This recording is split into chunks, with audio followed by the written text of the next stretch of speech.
बेंगलुरु के बीचों बीच, जहां शहर की धड़कनें अनगिनत वाहनों की लय के साथ धड़कती हैं, वहां एक ऐसी सेवा थी जो अपनी सुविधा और गति के लिए जानी जाती थी। Rapido bike taxi.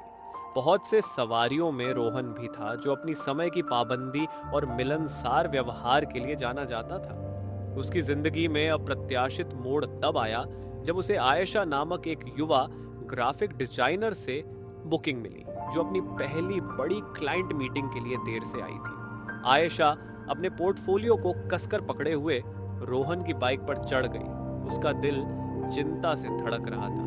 रोहन ने उसकी परेशानी को देखा और उसे एक आरामदायक मुस्कान के साथ आश्वस्त किया। चिंता मत करो, मैं तुम्हें समय पर वहां पहुंचा दूंगा। अपने वचन के अनुसार वे ट्रैफिक को चीरते हुए आगे बढ़े और आयशा कुछ ही क्षणों में अपनी मीटिंग में पहुंच गई। उसने रोहन को एक आभारी मुस्कान के साथ धन्यवाद दिया, जो सवारी समाप्त होने के बाद भी उसके साथ रही। अगले कुछ हफ्तों में आयशा एक नियमित यात्री बन गई और साथ में उनकी छोटी यात्राएं, सपनों, आकांक्षाओं और जीवन के विचित्र क्षणों के बारे में बातचीत से भरी हुई थी। रोहन की बाइक उनके बढ़ते रिश्ते का वाहक बन गई और उनके आसपास का शहर रंगों और ध्वनियों का एक धुंधलापन बन गया, जो बात करते समय पृष्ठभूमि में फीके पड़ जाते थे।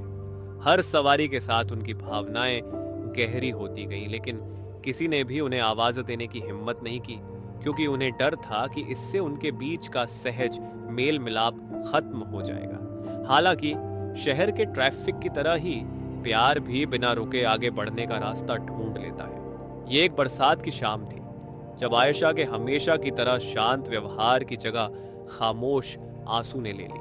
चिंतित रोहन ने एक बड़े पीपल के पेड़ की छतरी के नीचे गाड़ी रोकी। क्या हुआ? उसने धीरे से पूछा। आयशा हिचकिचाई, लेकिन रोहन की गंभीर आंखों में उसे सुकून मिला। उसने काम पर आने वाली चुनौतियों और उम्मीदों पर खरा न उतरने के अपने डर के बारे में बताया। रोहन ने ध्यान से सुना, न केवल अपने कान बल्कि अपने दिल की भी पेशकश की। उसने संघर्षों की अपनी कहानी साझा की और बताया कि कैसे उसे छोटी छोटी चीजों में खुशी मिलती है, जैसे कि उनकी रोजाना की सवारी। बारिश बंद हो गई और आसमान में एक इंद्रधनुष दिखाई दिया, जो उनकी साझा भावनाओं के स्पेक्ट्रम को दर्शाता था। तभी रोहन ने विश्वास की छलांग लगाई। आयशा, मैं ग्राफिक डिजाइन के बारे में ज्यादा नहीं जानता, लेकिन मुझे पता है कि जब भी तुम मेरे साथ होती हो तो ऐसा लगता है कि मैं अपनी मंजिल पर पहुंच गया हूं। क्या तुम इस सफर को थोड़ा और लंबा, शायद जिंदगी भर के लिए सोचोगी? आयशा के आंसू हंसी में बदल गए और उसने जवाब दिया, रोहन, तुम मेरी सबसे भरोसेमंद यात्रा रहे हो। हाँ, चलो साथ में लंबी यात्रा करते हैं। उनकी प्रेम कहानी, जो रोजाना की यात्राओं और रास्ते में बने सरल लेकिन गहरे संबंधों से पैदा हुई, रैपिडो वाला प्यार के रूप में जानी गई। ये एक अनुस्मारक था कि कभी कभी जीवन में सबसे महत्वपूर्ण क्षण वे होते हैं जो तब होते हैं जब हम कहीं और जा रहे होते हैं।